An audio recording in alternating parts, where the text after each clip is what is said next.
Welcome to Amateur Redneck Workshop. I'm Harold, world's greatest redneck, as you already know, I'm sure.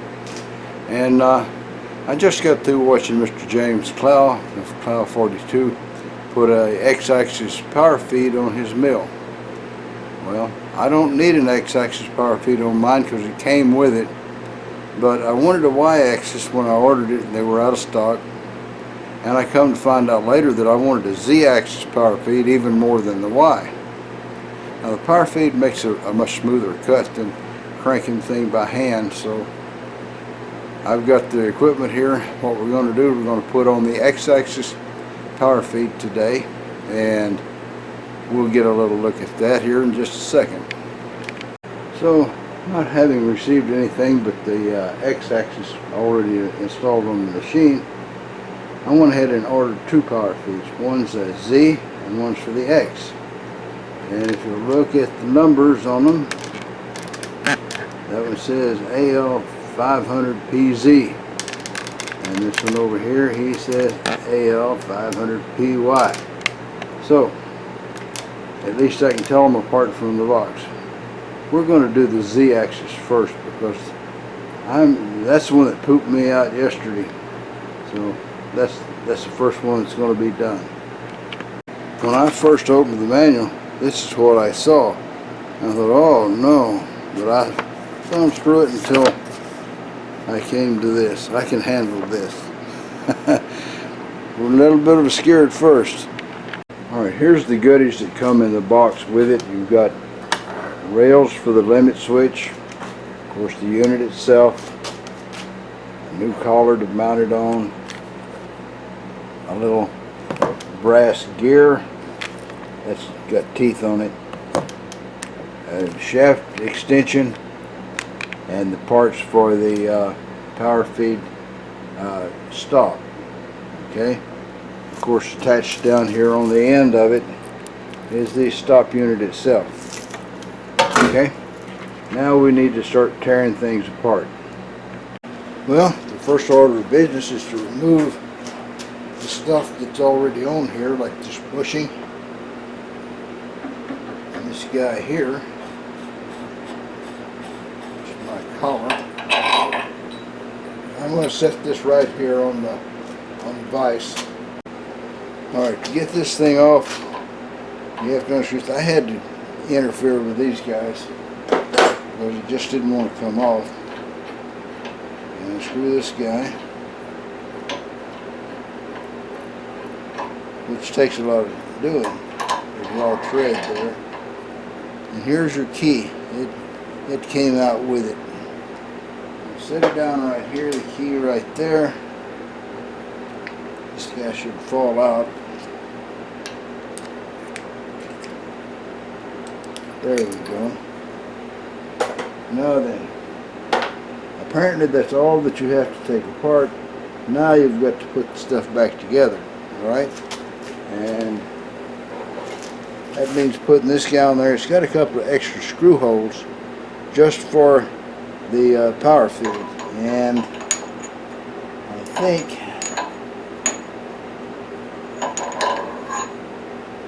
it has to go like this. Huh?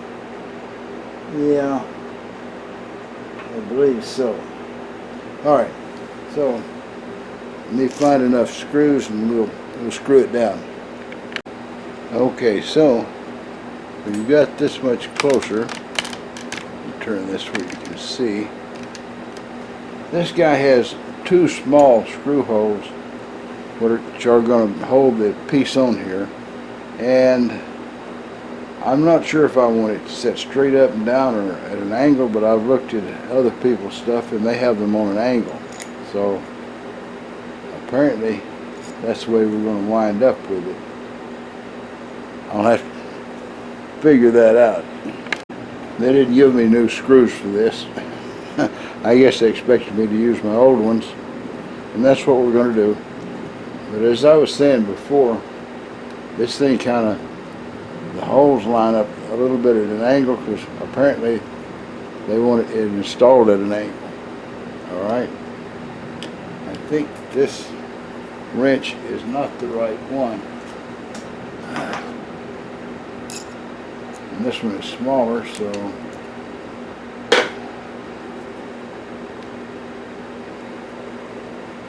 it could be.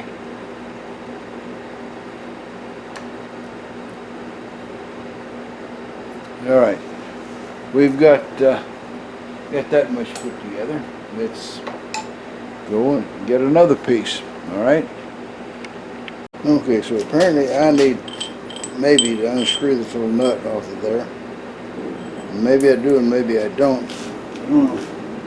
But inside of this thing there was another key.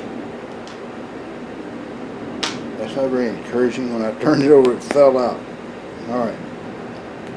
I don't see anything else on the floor.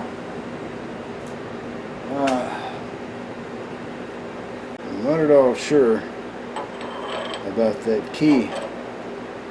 I don't think it needs to be in there anymore. No, it doesn't. I guess that's why they gave me a new key. The next keyway up there is a lot larger. Now I've got, at some point, got to put a spring pin through this thing to hold it. I'm not sure just where I'm going to put it through there at, but we'll know in a minute. Let me get some more pieces. Hang on. All right, that's interesting. The ones for the axis over there comes with a little inner ring for the needle bearing. But this one, the needle bearing fits exactly on this shaft, so we don't need anything else. Let's find that Allen wrench. All right, so now we're going to have to turn this thing just a little bit to make it line up with the holes. I know they're in here.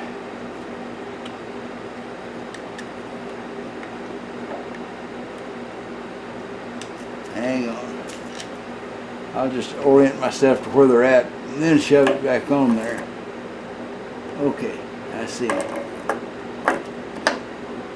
Now, I don't know. I've seen other people aim this guy over like this because it didn't clear their housing, but I think this one clears, and so I may hang it just straight down. That's what I'm figuring on. If I can find the holes to screw in the screws, there we go, right there. There's one.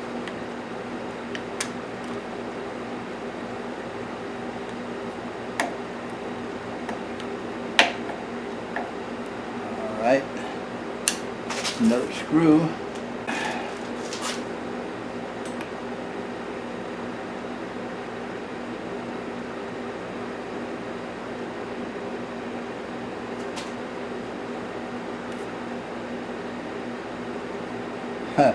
If I put that in, none of the other holes line up. So I'm going to take him right back out and see if I can make the holes line up. That'd burn it. There's always some sort of wonderful excitement. Alright. Let's see where the holes actually do line up at. There's one there. Alright, so if I turn this guy,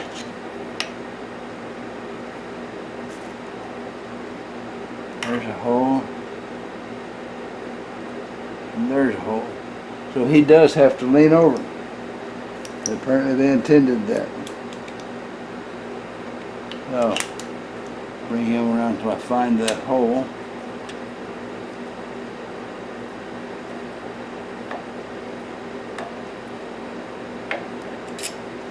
And these little giveaway lights are so useless. Obviously that's why they're a giveaway when you come in the door. Yeah.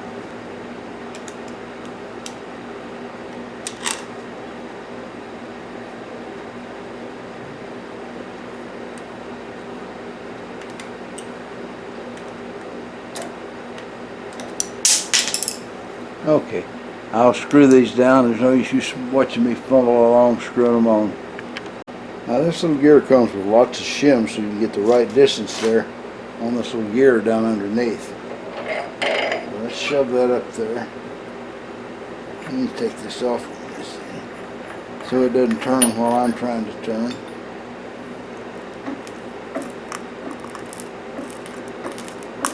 That feels maybe a little tight. Put a shim behind that.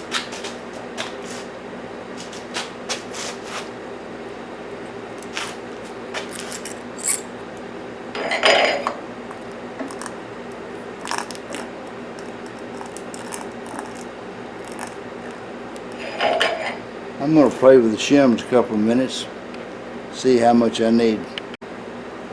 Alright, I think I've got it shimmed internally about right. It feels right.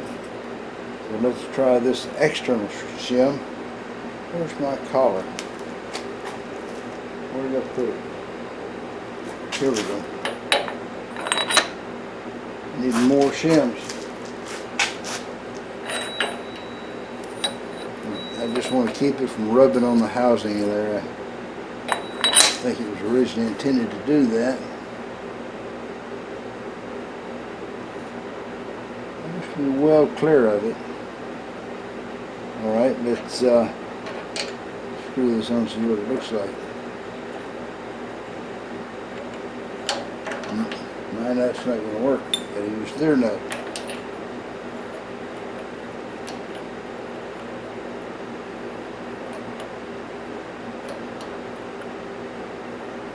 Yeah. I think this is good enough. Yeah, there we go.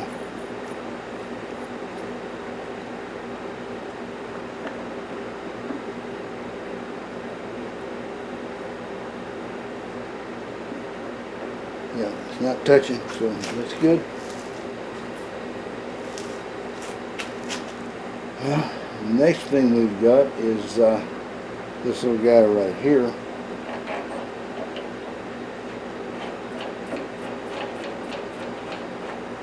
And you know what? I left out the key. Just bigger than anything, I left the key out of there. So we've got to go back.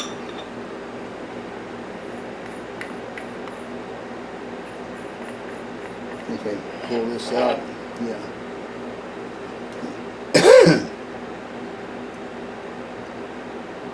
It's a good thing to leave your parts laying around and count them to know what you've got to install. Otherwise, you could do like me and come up short on, with leftover parts. You don't want leftover parts. Okay. Got to put the shim in there first.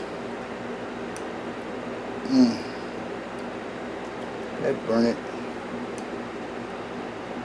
There. The shim stuck to the gear.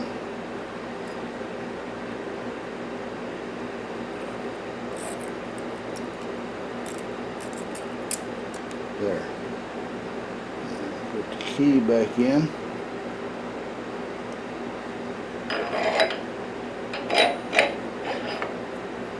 Oh yeah. Yeah, that made me more clearance than I wanted. Once I put that key in there, it changed everything. Alright. I think I got more shims in there than I need. And this guy, so remove one.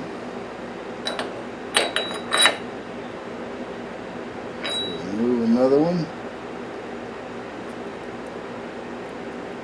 Well,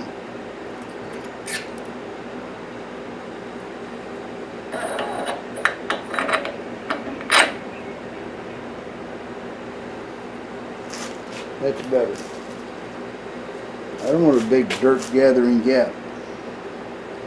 I wonder what it would do without a shim on there at all. Well, I'll take one more.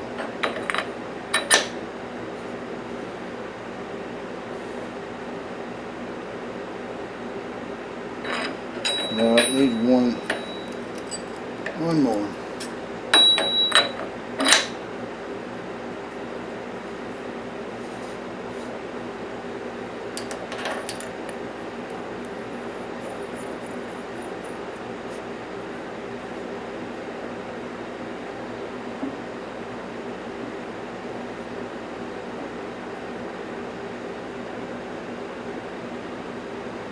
Okay. Get this guy.